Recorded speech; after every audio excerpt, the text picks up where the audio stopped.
All right, so Mia opens a coffee shop in the first week of January.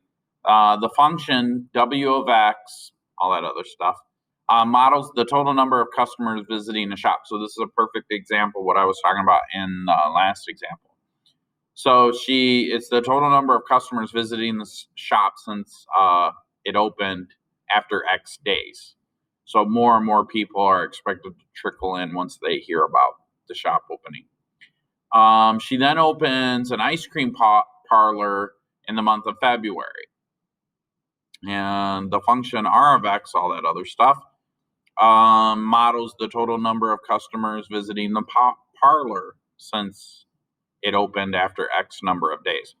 Which function represents the difference of the number of customers visiting the two shops? So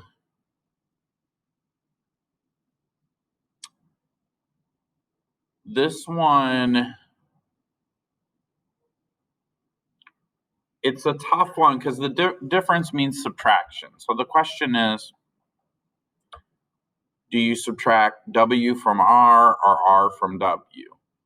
A general rule of thumb is you go in order that it was presented, right? I don't like the question that it has a little ambiguity, and what you can't see are the multiple choice answers.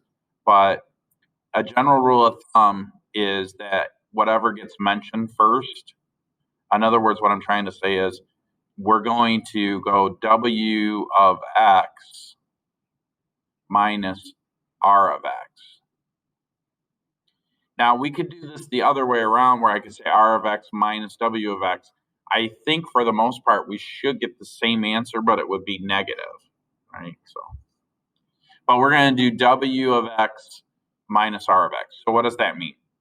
Well, I'm going to say 0.002 X cubed minus 0.01 X squared, all this, and then we're going to subtract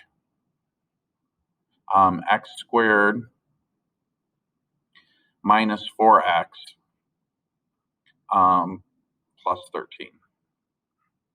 Now we got to think of this minus sign as like a plus 1. So we're going to multiply, or not a plus 1, a negative 1. So we're going to multiply all those by negative 1. Negative 1 times X squared is just negative 1 X squared. Negative 1 times negative 4X is a positive 4X. Negative 1 times positive 13 is a negative 13. Over here, this kind of stays the same. I don't need the parentheses, really. So I'm going to say 0.002 X cubed minus 0.01 X squared.